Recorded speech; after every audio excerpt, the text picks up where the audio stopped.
페트라 투자자문의 용환석 대표와 함께 이야기를 나눠보도록 할까요? 어서 오십시오. 예, 안녕하십니까. 자, 코스피가 2,100포인트가 이제 손에 잡힐 듯이 다가섰다가 지금 2,050포인트로 와 있습니다. 소위 말하는 약발이 좀 이제 다 했을까요? 네. 시장에서는 항상 재료들이 이제 작용을 하기 마련인데요. 정책적인 효과에 대해서 조금 궁금해하는 뭐 그런 의문점인지 아니면 대외 변수에 조금 불안해하는 것인지 어떻게 보십니까? 지금 말씀하신 대로 이제 7월 달 또 코스피 지수가 빠른 속도로 올라가다 보니까 이번에는 박스권을 탈출하는 것이 아닌가 하는 뭐 기대감이 있었던 건 또 사실인데 또 기대를 하자마자 다시 이제 주가가 반대 방향으로 움직이고 있습니다. 이제 그런데 이제 처음에 주가가 올라갔을 때 뭐 여러 가지 원인이 있겠지만 이제 그 중에서도 아무래도 정책적인 요인 뭐 그 경기 부양책에 대한 기대감이 큰 원인 중에 하나였던 것은 부인할 수가 없습니다. 하지만 이제 반대로 주가가 하락한 원인도 물론 이제 여러 가지가 있겠지만 그 처음에 올라갔던 원인 이런 경기 부양책이 좀 시행을 해봤더니 잘 안 됐다든지 아니면 뭐 기대에 못 미치나든지 뭐 이런 이유라기보다도 오히려 그 외부적인 요인 뭐 그 러시아 우크라이나 사태라든지 뭐 이런 다른 요인이다 보니 조금 더 장기적으로 보면은 이러한 그 경기 부양책 이 효과가 어떨지 이런 측면에서 좀 주가를 뭐 예상해 보는 것이 괜찮지 않나 하는 생각입니다. 이제 그런데 그 사실 이런 경기 부양책이라는 것은 사실은 최근에 여러 나라에서 시행을 하고 있고 특히 이제 2008년 금융위기 이후에 미국에서 대대적으로 시행을 해서 그 이후에도 유럽, 일본 이게 이제 세계적으로 전례 없이 대규모로 시행을 하다 보니까 그 이제 장기적인 효과에 대해서 어떨지 뭐 예측하기 상당히 어려운 그러한 상황입니다. 심지어는 이 뭐 예측을 하는 사람들이 오히려 반대로 경제를 모른다고 말할 수 있을 정도로 이제 뭐 전례가 없는 상황인데 네. 그렇다고 하더라도 뭐 이제 그래프도 뭐 간단한 그래프긴 하지만 이 단기적으로는 이제 이렇게 보시면은 빨간색으로 되어 있는 게 이제 그 경기 부양책, 뭐 유동성 공급, 뭐 QE 이렇게 나오지만 했을 경우에 단기적으로는 뭐 경제 성장 뭐 효과가 있지만 장기적으로는 오히려 아무 정책을 시행하지 않은 것보다도 그 뭐 효과가 없다라는 이러한 시각도 있고 근데 물론 이제 2008년 금융위기 이후에 이제 그 상황을 그 최악의 상황으로 치닫는 것을 막은 효과는 있지만 계속 시행되는 이제 QE 이런 정책은 뭐 효과가 미지수다 이러한 얘기가 있고 또 어느 정도 설득력이 있는 것도 사실입니다. 하지만 어쨌든 뭐 일본, 유럽, 미국에 의해서 보듯이 단기적으로 효과가 있는 것은 틀림이 없고 이제 그런 측면에서 우리나라도 물론 이제 정책이 어떻게 시행될지는 봐야 되겠지만 한번 뭐 그 긍정적인 면은 아직도 살아있지 않나 하는 이제 그런 뭐 생각입니다. 네. 이제 조금 섹터로 들어가서 좀 들여다볼까요? 이제 시장이 활성화되고 뭐 조금 강해질 거에 대한 기대감으로 같이 동반하는 그 섹터가 이제 증권주 아니겠습니까? 증권주도 조금 강했다가 요즘 어떻게 되는지 저도 시세를 잘 못했는데 네, 어떻습니까, 증권주는? 예, 증권주는 뭐 사실은 뭐 아시다시피 한동안 그 이제 주식시장이 침체되는 것과 뭐 어떻게 보면 이제 뭐 같은 맥락인데 계속 주가 뭐 그래프도 준비돼 있지만 한동안 이제 주가가 좋지 않다가 이제 최근 뭐 7월 달부터 주가가 많이 이제 급등을 했습니다. 그래서 사실은 뭐 여러 가지 이유가 있겠지만 뭐 증권업 구조조정도 많이 하고 있고 하지만 뭐 가장 큰 이유는 아무래도 그 주가 상승에 대한 기대감이 이렇게 많이 반영된 측면이 있지 않나 하는 그런 생각입니다. 이제 그런데 좀 실적을 보면은 사실 이제 여기는 대신증권 뭐 제가 준비를 했지만 그냥 한 예를 든 것이고 이제 많은 그 증권사들 실적은 뭐 그 유사한 형태를 보여주고 있습니다. 2008년부터 나와 있지만 뭐 쭉 실적이 계속 안 좋아졌고 아직도 뭐 실적이 이렇게 좋아진 상황은 아닌데 이제 그런 의미에서 그 이 뭐 이제 증권사 그러니까 그 이익 대비 주가 수준인 PER 이렇게 보더라도 아직 굉장히 높은 수준이고 그런 의미에서 아까 말씀드린 대로 이제 많은 기대감이 이제 반영됐고 또 그 주가 지수 코스피 지수 예상과 많이 이제 맞물려 있지 않나 하는 그런 생각입니다. 그런데 그 이제 주가 이제 주식 투자라는 것은 물론 이제 예상을 하고 예상이 틀릴 수도 있는데 이제 틀렸을 때 어떻게 될지를 한번 이제 보는 것도 항상 가장 중요한데 네. 그런 의미에서 그 이제 보통 그 뭐 어떤 회사든지 자산 가치가 있으면은 아무래도 이렇게 떨어질 뭐 이렇게 조금 안전한 측면이 있는데 이제 그런 측면에서 이제 증권사는 또 그 차입이 많이 되어 있고 업의 특성상 그런 의미에서 이렇게 쉽게 그 이제 알아보기 어려운 측면이 있습니다. 이제 보시는 바와 같이 표에는 그 증권사의 주요 이제 수익 구조가 나와 있는데 이제 크게 보면은 뭐 수수료 수익이 뭐 가장 대표적이지만 또 이제 증권사들은 그 투자 그러니까 이제 운용을 해서 상품 운용을 해서 얻는 수익이 또 상당 부분을 차지하고 있습니다. 조금 이 부분은 좀 자세히 이제 보시면은 이게 뭐 그림이 좀 이상하게 나오긴 했는데 네, 저 어떤 그림을 의미하는 이게 사실 이제 대체대조표를 간단히 표시한 건데 증권사는 자기 자본도 있지만 이제 많은 부분 차입을 해서 이 차입금을 운용을 하는 대부분이 물론 이제 채권 투자이긴 한데 그래서 이제 그렇게 수익을 내는 그러한 부분이 많이 들어 있습니다. 그런데 그런 부분을 제외하더라도 이 자기 자산이 사실은 이제 제조업과는 달리 제조업은 차입을 해서 공장을 짓고 또 뭐 그런 측면이 있지만 그런 면에서 그 다른 이제 성격이 좀 다르고 그리고 그러다 보니까 여기 이제 숨어 있지만 이 차입이 없더라도 이 자기 자본의 많은 부분이 또 투자를 하고 있고 또 이런 유형 자산이라는 분들도 이제 공장 이런 것이 아니라 뭐 사옥이라든지 이런 부분 구성이 되어 있기 때문에 이제 자산 가치가 사실은 많이 있고 그런 측면에서 현재 여기 나오진 않았지만 그 PBR 자산 가치 대비 주가 수준을 보면 아직 높은 수준이 아니라서 그런 면에서 혹시 뭐 이제 주가 이제 코스피 지수 상승과 맞물려서 주가가 올라가긴 했지만 그래도 뭐 이렇게 아직 요즘 주가는 이렇게 많이 그 비싼 수준은 아니기 때문에 뭐 어느 정도 안전한 측면이 있지 않나 하는 그런 측면에서 보면 뭐 되지 않나 하는 생각입니다. 네. 결국에는 시장을 보기보다 그림자를 보시는 거군요. 그림자가 뭐 나쁜 의미의 그림자는 아니고 동행한다는 의미니까 증권주의 구조적인 면이 변하고 있다. 예. 그 증권사를 다시 좀 평가해야 된다. 조금 더 뭐 뭐랄까요? 그냥 구체적으로 얘기하면 그렇게 사람을 많이 잘랐는데 네, 비용이 얼마나 줄었겠습니까? 예. 참 그게 이제 어두운 이면이죠. 거기에 이제 뭐 밝은 측면을 보면 NCR이라고 하죠. 예, 영업용 순자본 비율을 낮춰줬죠. 그래서 이제 조금 더 투자를 많이 해라. 비용을 뭐 줄였으니까 이제 수익성을 내라. 이게 이제 증권사들의 어떤 구조적인 면인데 좋아지고 있다는 거 아니겠습니까? 네. 하여튼 뭐라고 표현해야 되는지 저도 참 어렵네요. 이 방송이라는 게 그래서. 자, 그 밖에 이제 관심을 또 두시고 계시는 섹터라든지 기업들 뭘로 봐야 됩니까?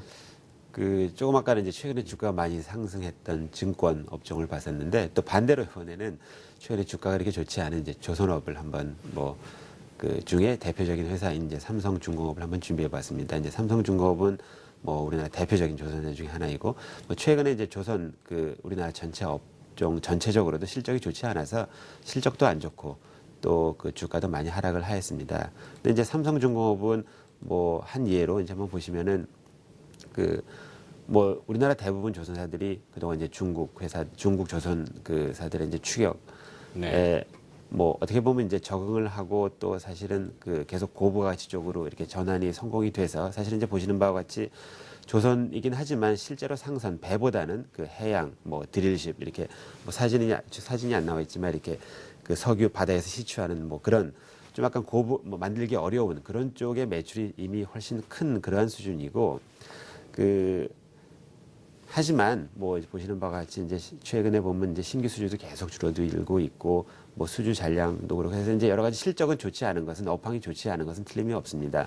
하지만 이렇게 이제 구성을 보시면은 최근에 이제 신규 수주한 내용을 보더라도 이 고부가 가치 뭐 드릴십이라든지 뭐 배 중에서도 이제 LNG선 그러니까 중국 업체들이 추격하기 어려운 기술적으로 좀 우위에 있는 이런 부분들이 많이 있고 그렇기 때문에 이제 단기간적으로는 조금 뭐 실적이 안 좋을 수도 있지만 그래도 이렇게 경쟁력이 있는 그 업에서 이런 회사들은 좀 주가가 하락했을 때 좀 항상 관심을 가져볼 수가 있는데 물론 그 항상 주가라는 게 어떻게 보면 이제 단기적으로 급등을 하면 꼭 떨어질 것 같고 이제 많이 하락을 하면 계속 떨어질 것 같은데 그런 의미에서 이렇게 경쟁력이 있는 회사들은 장기적으로 보면은 뭐 최소한 지금이 고점은 아니기 때문에 뭐 항상 관심을 가질 필요가 있고 또 물론 이제 단기적으로 뭐 언제 올라갈지 모를 수 있지만 또 한두 종목만 투자하는 게 아니라면은 포트폴리오 일부로서 한번 뭐 고려해보는 것도 괜찮지 않나는 생각입니다.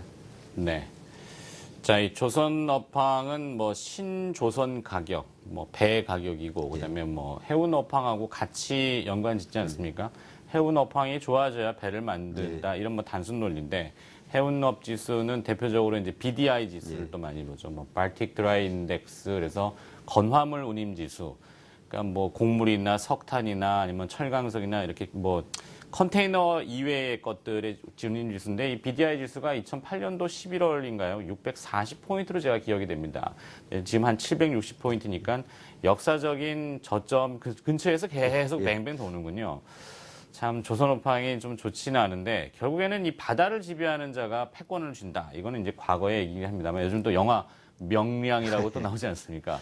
근데 이순신 장군의 이 구선, 거북선. 그 기술이 이제 아직도 살아는 있는데 어떻게 이제 다시 부활하느냐의 여부. 근데 조금 희망의 빛을 좀 보고 계시는 겁니까? 조선업황이? 사실은 뭐 꼭 저도 이제 아주 단기적으로 이제 언제 반등을 할지는 참 알기 이제 어려운 측면이 있는데 네. 항상 모든 산업이 그렇듯이 항상 이제 어려움을 겪고 나면 이제 강한 회사는 더 좋아지는 이제 그런 측면이 항상 있기 때문에 그런 측면에서 보시면은 뭐 꼭 부정적으로 볼 필요는 없지 않나 하는 그런 생각입니다. 네. 자, 내공은 살아있고, 뭐, 구관이 명관, 뭐, 이런 얘기도 옛말에 있듯이, 그렇죠. 자, 하나만 좀 더 여쭤보도록 하겠습니다. 요즘 시장 성격이 그 외국인 투자자들의, 뭐, 내부적인 거, 그러니까 외국계 자금의 동향에 대해서 많이 파악을 하고 계시니까 그럴 텐데요. 어떻습니까? 요즘 아시아계 자금이 꽤 또 유입이 된다고 하던데요. 네, 맞습니까? 예, 그래서 뭐 저도 뭐 아주 구체적인 동향은 뭐 잘 뭐 그렇지만 어쨌든 이렇게 이제 외국 자금도 저희는 우리나라에서는 그냥 보통 이제 외국 자금 이제 하나를 보지만 그 안에는 다양한 뭐 성격이 많이 숨어 있고 근데 네. 좀 긍정적인 거는 이렇게 좀 장기적인 성향을 가진 이렇게 단기적인 뭐 매매보다도 그런 자금들이 많이 들어오는 거는 뭐 틀림없는 것 같고 이제 그런 면에서는 뭐 우리나라를 긍정적으로 보는 시각 이런 점에서는 좀 긍정적인 면이 분명히 있지 않나 하는 생각입니다. 네. 자, 그리고 또 정책적인 부분을 앞서 다루긴 했습니다만, 이제 세제안이 어제 나왔고, 그다음에 이제 뭐, 시장에서 항상 많이 언급됐던 것은 배당. 예. 이 부분은 또 어떨까요? 뭐 자금을 운용하시는 입장에서 보면은. 예, 물론 이제 배당 이제 어떻게 보면 이제 우리나라 회사들이 그 주주 환원이라는 이제 배당 그 측면에서 굉장히 짜죠. 예, 또 부정적인 요소가 있었던 건 틀림이 없는데 또 좀 큰 시각으로 보면은 그동안 이제 우리나라가 과거에는 굉장히 고도 성장을 하는 그런 나라였고 이제 그럴 때는 보통 이제 배당을 안 하고 투자를 많이 하게 되는데 이게 이제 이렇게 전환이 되다 보니까 뭐 이제 배당을 많이 안 하는 뭐 그런데 이제 뭐 추세 자체가 이제 선진국이나 다른 나라를 보더라도 그 시간이 전환되면서 이제 회사들이 배당을 많이 하게 되는 또 정책적인 효과도 같이 맞물려서 뭐 그런 부분은 분명히 이제 변화가 있을 것이라고 생각을 하고 당연히 이제 주가에도 긍정적인 측면은 있다고 생각합니다. 네. 자, 하나 또 여쭙겠습니다. 오늘 시간이 좀 예, 여유가 예, 있어서. 네. 그 최근에 사회적인 시류가 이제 비정상의 정상화를 많이 주창하지 않습니까? 그러면서 이제 적폐를 없앤다. 예. 근데 아직까지도 보면은 그 몇 가지 보도들을 접했을 때 생산품에 대한 내수용과 수출용 예. 항상 보면은 격차가 있는 것을 느끼지 않습니까? 예. 뭐 자동차 같은 경우도 수출용은 뭐가 좀 다르고 예. 얼마 전에 이제 과자 보도가 나왔습니다. 미국에서 똑같은 과자를 사는 더 싸고, 물론 유통 구조의 그 이야기를 이제 회사 측에서는 얘기를 합니다만, 국내 소비자들은 항상 복리 돼야 되는지, 그것이 정상화돼야 사실은 소비자들이 기업을 믿고 신뢰하고 구매를 하고, 그 구매가 이제 생산으로 늘고, 그다음에 고용으로 늘고, 이게 선순환하는 거 아니겠습니까? 이 내부의 소비자들을 좀 잘 다독거릴 수 있는 그런 분위기는 좀 포착이 안 되는지, 그런 기업이 또 혹시 있다면은 소개도 좀 한번 시켜주면 좋겠어요. 사실 이제 지금 말씀하신 부분을 어떻게 보면 뭐 아까 자동차 예를 뭐 드셨지만 이제 자동차 회사들은 사실 이미 이제 글로벌한 회사들이라 사실은 그 중에 일부가 이제 우리나라에서 판매가 되고 있는데 그 제가 생각을 할 때도 많이 그런 부분들이 유통 구조가 이제 많이 관련이 있는 것 같고 이제 그런 부분들이 조금 더 이제 조금 그 비효율적인 것들이 많이 없어지면은 저절로 좀 개선이 되는 측면이 분명히 있고 사실은 이런 게 우리나라 내수 산업하고도 이제 연관이 있기 때문에 조금 뭐 아직까지는 우리나라가 많은 부분들이 이제 수출 위주로 또 그 내수가 좀 뭐 내수는 계속 침체돼 있고 이제 수출 위주의 경제 성장을 했었는데 사실 그 세계적으로 뭐 이제 유동성 공급 이런 뭐 요소 때문에 주가는 많이 올라가지만 사실 이제 경제가 이렇게 활성화된 상황은 분명히 아니고 그런 면에서 우리나라도 내수 활성화라는 측면에 조금 뭐 그 잘 되지 않으면은 이제 앞으로 향후 그 성장에 많은 그런 우려가 있는 건 사실이기 때문에 이제 그런 부분에 당연히 발전이 있지 않을까 하는 생각입니다. 네. 뭐 좋은 제품을 적정한 합리적인 가격에 우리가 상식적으로 이해할 수 있게끔 공급해주면 소비가 늘겠죠. 네, 그렇죠. 하여튼 뭔가 문제가 좀 있어요. 그죠? 자, 또 여쭤보겠습니다. 요즘 보면 게임 관련 기업들이 굉장히 뜨겁습니다. 근데 사실 이 게임 관련주는 이 변동에 굴곡이 좀 심할 수도 있는데, 게임 관련주가 뜨거운 이유, 그리고 또, 뭐랄까요, 다른 섹터들과의 편차가 큰 이유, 이런 것도 좀 한번 봐주시면 좋겠어요. 사실 이제 제가 뭐 게임 관련돼 가지고 뭐 별로 특정 회사를 선호는 최근에 많이 이렇게 안 하시죠. 뭐 오늘 이제 준비를 안 해가지고 구체적인 거는 지금 사실은 뭐 말씀드릴 수가 없는데 그렇죠. 그냥 전반적으로 보면 그러니까 오늘 지금 제가 원고에 없는 걸 계속 뒤에 예. 묻고 있습니다. 제가 사실은 뭐 최근에도 무슨 기사를 이렇게 뭐 아주 많이 나오는데 최근에 이제 우리나라 게임 회사들 실적이 안 좋은 회사들이 상당히 좀 있고 그렇죠. 또 외국 이제 게임들이 많이 들어와서 뭐 또 인기가 끌다 보니까 이제 그런 면이 있는데 저는 이제 게임 회사 같은 경우에는 사실 게임이라는 건 어떻게 보면은 약간 흥행산업 비슷한 요소가 있어서 사실은 뭐 인기가 있었다 없었다 하는 게임이 나오는데 이제 그런 측면에서 게임 회사를 볼 때는 조금 그 좀 회사가 그 개발 인력 구성이라든지 좀 이제 이런 회사들이 항상 확률적으로 하다 보면은 이제 또 인기 있는 게임이 나올 수가 있고 그렇기 때문에 어떻게 보면은 요런 상황이 뭐 특히 이제 그 업계의 1, 2위에 해당하는 회사들은 또 반대로 좋은 타이밍일 수도 있어서 그런 측면에서 뭐 보시면 될 것 같습니다. 그렇군요. 다음 기회에 한번 펀더멘탈 측면에서 이 게임 관련 예. 분석을 한번 해주시면 더 도움이 크게 되겠습니다. 자, 오늘 뭐 어려운 시간을 계속 제가 지금 끌고 가고 있는데 더 이상 잡아두기에는 죄송스러워서 보내드려야 될 것 같습니다. 2주일에 한 번씩 나오시는데 사실 뭐 원고 내용이 뭐 크게 중요치 않죠. 이렇게 예. 대화를 나누면서 좀 풀어보고 싶은 부분도 없지 않아 있는데 다음 기회에 한 번 더 마련해 보도록 하겠고요. 오늘 펀더멘탈 투자 접근해 봤습니다. 페트라 투자자문의 용환석 대표였습니다. 고맙습니다. 예, 감사합니다.